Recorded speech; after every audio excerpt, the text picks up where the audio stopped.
Thanks for clicking on Wayne.com for the Week 3 edition of Inside the Zone.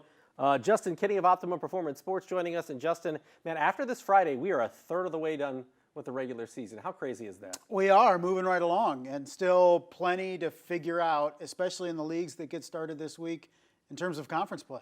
What have we learned in the first 2 weeks of the season, overall, or more poignantly, perhaps in the SAC or elsewhere?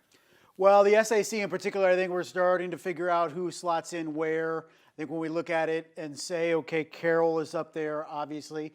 You know, Homestead 2-0, but have they been challenged yet comparatively to the rest of the teams at the top of the league? But it's amazing that we're just 2 weeks into the season in the SAC, and we only have 2 undefeated teams left. Well, the crazy thing is we got another classic from Eastside and Adams Central. Yeah, we did. This time it's Adams Central. I mean, that was a great game down in Monroe, and really just an exciting atmosphere for high school football. It's great that this has become a rivalry between two really good teams.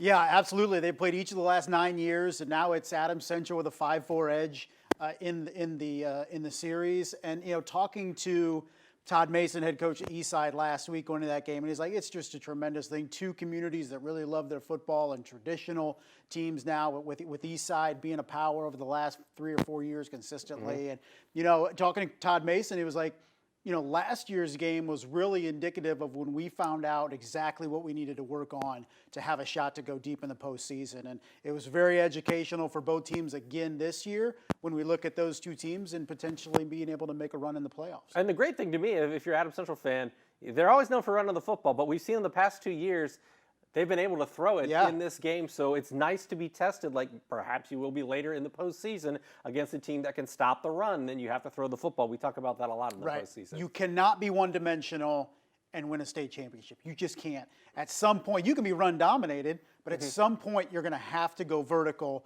to make some plays, and Adams Central proved they could last Friday.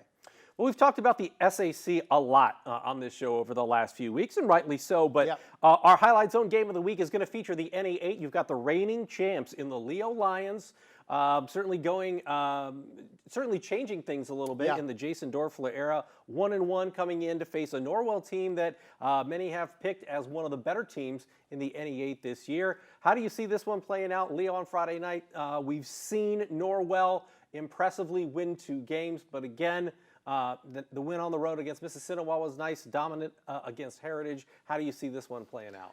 It's the first big challenge, I think, for Norwell. It was impressive for them to go on the road to Gas City in week 1 and get a win over Mississinawa, but if you're going to win a NE8 championship, it starts this week, and you have to go to Leo. You know, Leo looked shaky in game 1, falls down early to Angola last week, and then it seemed like something clicked, and being able to put everything together. Brock shot with a big evening, a couple touchdowns for the big tight end. And, you know, with every progressive week, I think we're going to see Leo become more and more comfortable with the new schemes that they're running. But they have a big challenge coming up against Norwell on both sides of the football, because the Knights, experience on both sides, veteran group, they've been as advertised the first 2 weeks of the season. Now, for the Knights, they have their first big test in proving that they're the best team in the NE8. What, in your eyes, is the biggest key to this game? Because for me, it's can Leo stop that running game and not be dominated up front by Norwell's offensive line and Norwell's run game? No, I agree, because against Kokomo, we saw them unable to win the point of attack, right? And you look at Norwell, and that's what they're going to try to dominate, and that's where they're going to set the tone. And, you know, I know that so many fans in Leo are like, you know, we can pass it now, but you're still going to have to be able to run the ball against Norwell. You're not going to beat the Knights for throwing for 300-plus yards and not being able to run the ball. You're going to have to be balanced.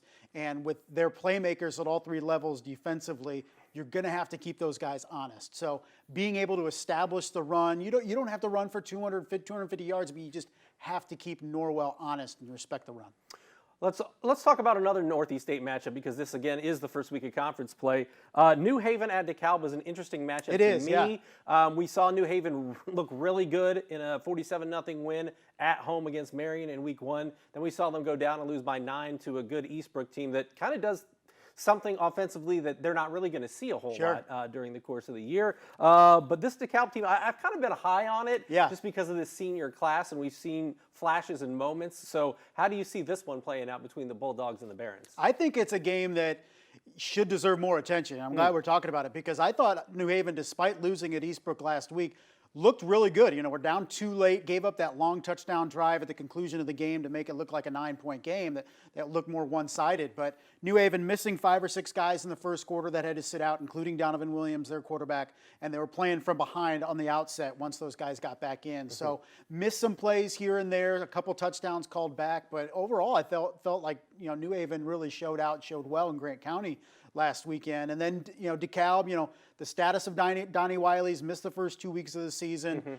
Talking to Coach Wilcox, he hopes to have him back this year, but one of the more dynamic players in the entire Northeast 8. So if they can get him back, you have to feel good if you're Dekalb. So I like this matchup when we talk about where everybody slots in the Northeast 8. We put Norwell up there.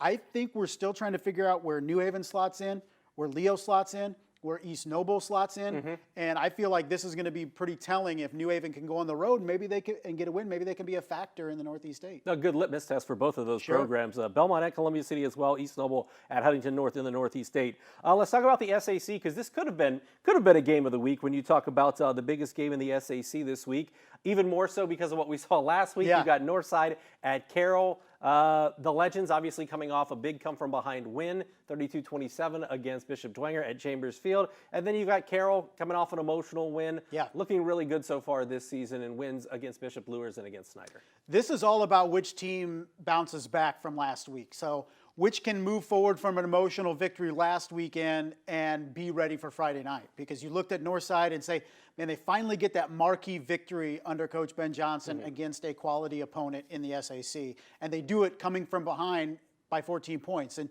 we're traditionally, we look at Northside and say, well, you get them behind and then they're going to fall apart. But they didn't last Friday. And now they're going to have a challenge on Friday night going into Carroll. And conversely, Chargers get an emotional win on an emotional night, make the plays. Jimmy Sullivan looks tremendous, 254 yards, 3 touchdowns, and made all the right reads. And now it's can Carroll continue that momentum, and can Northside continue that momentum? So I think it's a great matchup when you look at Northside. Once again, you say can't take that second loss in the SAC, right? Right. And Carroll thinks, okay, if they can get over another hurdle, right? They've beaten Snyder. Now can they beat Northside, another potential challenger? They have to feel pretty good if they can go into week 4 sitting at 3-0. Yeah, and we talk about how Northside's schedule is front-loaded. I mean, Carroll's isn't exactly easy right out of the gate. You're talking about Bishop Luers, and you're talking about Snyder last week, and then Northside this week. So we certainly learned a lot about Carroll over the last few weeks, and hopefully will continue to do so. You mentioned momentum for SAC teams. Homestead has some momentum. They put up 31 against Concordia last week, 50 against Northrop. But again, as you mentioned, you're talking about a 6A team. So where are they going to slot in now that they have to go face Bishop Luers, who righted the ship a little bit last week against Wayne? I think Homestead's still one of those teams where we're kind of wait-and-see mode. I think going to Bishop Luers will be their biggest test of the season. We saw Luers bounce back last week. Charlie Stansky having a great game last week in that win at Wayne. So when we see this game, Homestead's biggest challenges are all still in front of it, right? It still needs to take week by week and take care of business this week. But the Spartans, just how their schedule lays out, you have to feel like we're going to find out a little bit more about the Spartans in the middle part of the season. So starting week 4 and beyond, we have some big challenges for Homestead, but they need to go to Luers Field, take care of business in convincing fashion this week. When you take a look at the ACAC, I feel like Adams Central answered the bell last week. They're going to an interesting middle of the season type of matchup when they go in week 3 and play at Taylor University down in Upland. I imagine swinging by Ivanhoe's for some pregame and postgame. There's 100 shakes. There's 100 Sundays. You got to make that happen. They're taking on a solid Covenant Christian program this week. What can we learn about AC? And also in the ACAC, you've got Bluffton at South Adams. We've been looking for a team perhaps to take that jump up and challenge one of those teams. Although South Adams looked pretty darn good last week against Belmont. Yeah, I think it's an intriguing week in the ACAC because you mentioned we have AC and Covenant Christian. Heritage Woodland, too. Yeah, Heritage Woodland is the one that I don't think people are paying enough attention to. Woodland looked good last week. Heritage, is that upstart team. Where do they go year 3 of the ACAC under Coach Casey Kolkman? When we look at the ACAC, we're hoping teams can rise and challenge the Adams County duo, right? And, can we finally close the gap a little bit this year is something that I'm looking at. And Bluffton bounced back last week, got a convincing victory. Where are they at? And I think overall, you look at Adams Central, they need these games like last week against Eastside, like this week against Covenant Christian, to prepare them for the postseason. Because when we look at AC, we feel like they could potentially be the best 1A team in the North. So this is a good challenge for them on the turf down at Taylor.